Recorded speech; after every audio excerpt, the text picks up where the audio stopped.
আসসালামু আলাইকুম viewers, welcome to my new video. আজকের এই ভিডিওতে আমি আপনাদের সাথে আলোচনা করব ইনসার্ট শেপ নিয়ে।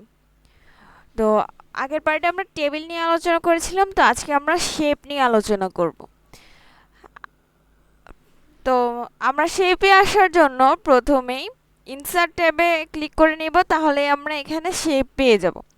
তো শেপ থেকে এখানে দেখেন আমাদের অনেক রকমের শেপ রয়েছে। আর তারপর হচ্ছে নিউ ড্রয়িং ক্যানভাস।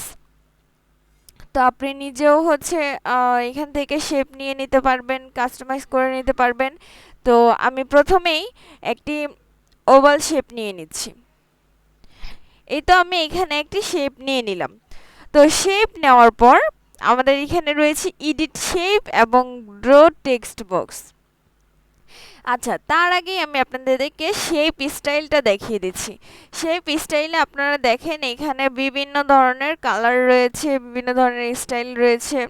আপনারা এখান থেকে আপনাদের পছন্দ মতো সিলেক্ট করে নেবেন। ওকে, তো আমি এখান থেকে একটি কালার নিয়ে নিলাম। তারপর দেখেন এখানে কিন্তু আপনারা চাইলে যে কোনো কিছু লিখতে পারেন। সাপোজ আমি লিখলাম আই লাভ বাংলাদেশ। ওকে, তো এই যে আমি লিখলাম, লিখার পর দেখেন এখানে ওয়ার্ড আর্ট স্টাইলও ওপেন হয়ে গেল।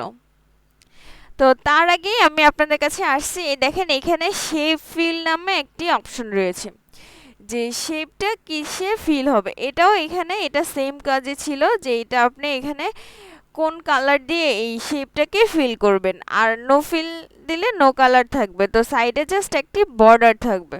নো ফিলে আপনি যখন দেবেন সাইডে একটি জাস্ট বর্ডার থাকবে। তো এখানে আপনি এখান থেকে মোর কালার ফিল নিয়ে এখান থেকে নিতে পারবেন। স্ট্যান্ডার্ড যে কালারগুলো রয়েছে সেগুলো আপনি এখান থেকে নিতে পারবেন, বা আপনি এখান থেকে কাস্টমাইজ করে নিতে পারবেন কালার। এই যে দেখেন এখানে কালার কোডও ক্রিয়েট হয়ে যাবে। তো ওকে, তারপর আপনারা এখানে শেপ আউটলাইন নিতে পারবেন। তো আমি এখানে একটা রেড আউটলাইন নিলাম। আপনারা বুঝতে পারছেন কিনা জানি না, কিন্তু আমি এখন যদি আউটলাইনের যেই হোয়াইটটা রয়েছে সেটি বাড়িয়ে দেই, তাহলে আপনাদের বোঝার জন্য আরও সুবিধা হবে।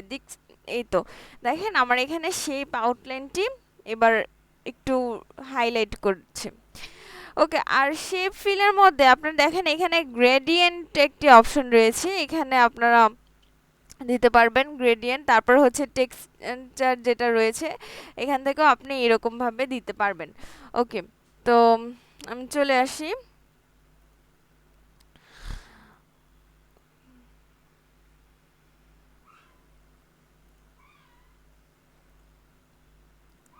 ওকে, তো আমি এখান থেকে আমার শেপটা আগের মতো, তো এখানে আমি তো আমার এই শেপটা নিলাম।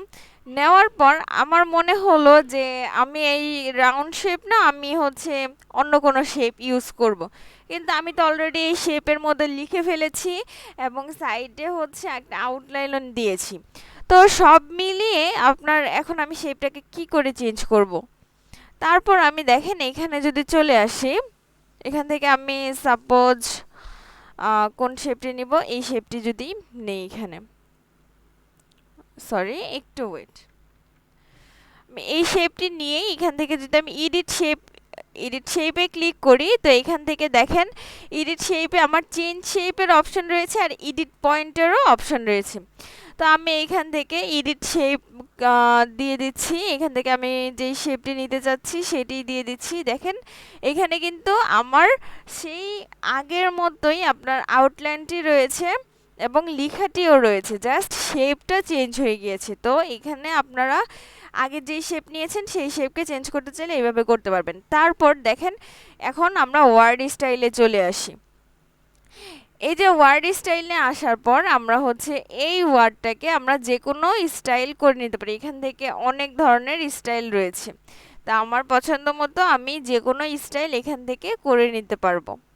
ওকে, তো আমি এখান থেকে যে কোনো একটি স্টাইল নিয়ে নিলাম। তারপর দেখেন এখানে টেক্সট ফিলের একটি অপশন রয়েছে, সেখানে আমি কি কালার দিয়ে টেক্সটটা ফিল করব। তারপর রয়েছে টেক্সট আউটলাইন, টেক্সটের যে আউটলাইনটা থাকবে সেটা কি থাকবে। তারপরেও রয়েছে সেই আউটলাইনের ওয়াইড ড্যাশ। তো এগুলো আপনারা হচ্ছে নিজেরাই এগুলো দিয়ে তারপরে দেখেন এখান থেকে টেক্সট ইফেক্টে রয়েছে শ্যাডো, লেখার মাঝে একটা শ্যাডো পড়বে, তারপর রিফ্লেকশন রয়েছে। তো আচ্ছা, আমি আপনাদের সুবিধার্থে টেক্সট সাইজটা একটু বাড়িয়ে দেখাচ্ছি। ওকে, এই যে টেক্সট সাইজটা আমি বাড়িয়ে নিলাম, এইবার হচ্ছে আবারও চলে আসি। ওকে, এবার টেক্সট ইফেক্টে আসলে আপনারা দেখবেন এখান থেকে আমি চাইলে লেখাগুলোকে এই যে এইরকম বিভিন্ন শেপে হচ্ছে দিয়ে দিতে পারবো এখান থেকে। ওকে, তো আপনারা আপনাদের পছন্দ মতো সব কিছুকে এডিট করে নেবেন। তারপর দেখেন টেক্সট ডিরেকশনও রয়েছে, আপনি কি এটা হরিজন্টাল রাখবেন, তারপর নাকি রোটেট করবেন, এগুলো আপনারা পছন্দ মতো করে নেবেন, যে যেভাবে কাস্টমাইজ করতে চান। তারপর রয়েছে অ্যালাইন টেক্সট, এটা কি টপে থাকবে, মিডলে থাকবে, বটমে থাকবে, তো সেটাও আপনারা করে নেবেন। আমি দেখাচ্ছি আপনাদেরকে। এই যে দেখেন টেক্সটটা রইলো এখানে, তারপর হচ্ছে আমি টপে দিয়ে দিলে, তারপর মিডলে, দাঁড়ান আমি আপনাদেরকে দেখাই। লেখাটা একটু ছোট করে নিলাম আমি, এটা যদিও দেওয়া ছিল। ওয়েট, ওকে। তো এখান থেকে আমার হচ্ছে যেই ইফেক্টটা ছিল, আমি এখান থেকে ইফেক্টটাকে চেঞ্জ করে নিলাম। ওকে, এবার আমি হচ্ছে অ্যালাইন টেক্সটে গেলে দেখেন এটা লেখাটা ছিল এখানে, আমি টপে যদি ক্লিক করি লেখাটা এখানে চলে আসলো, তারপর আমি হচ্ছে আবার বটমে দিয়ে দিলে একদম লেখাটা নিচে চলে আসলো। ওকে, তারপর আপনারা দেখেন আমি আপনাদেরকে এখন দেখাবো এই পজিশন।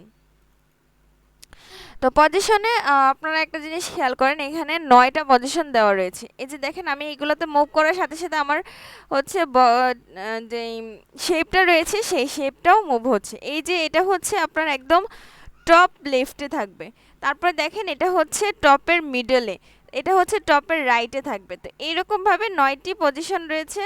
তারপর দেখেন এই যে এটা হচ্ছে আপনার বটম রাইটের একদম বটমে থাকবে, তা আমি দিলেই যে একদম নিচে চলে আসলাম। তো এইরকমভাবে আপনারা শেপটাকে পজিশনেও দিয়ে দিতে পারবেন। আর এখান থেকে যদি আপনি হচ্ছে এই থ্রোতে ক্লিক করেন, তাহলে আপনি শেপটাকে হচ্ছে যে কোনো জায়গাতেই মুভ করতে পারবেন। ওকে, তারপর এখানে রয়েছে send backward, send bring forward and send backward. তো এখানে আপনারা কি ফ্রন্টে রাখবেন না ব্যাকে রাখবেন, সেগুলো আপনারা আপনাদের পছন্দ মতো রাখতে পারেন। ওকে, তো এই ছিল আমাদের হচ্ছে শেপ নিয়ে আপনার সকল কিছু বলে দিলাম আপনাদেরকে। তারপর হচ্ছে ড্র টেক্সট বক্সের যে অপশনটি রয়েছে, এখানে আপনি চাইলে টেক্সট বক্স ড্র করে এখানে ভিতরে সব কিছু লিখতে পারবেন।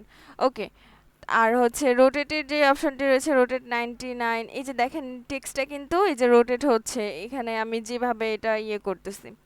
তো এরকমভাবেই আপনারা সব কিছু করে নিতে পারবেন।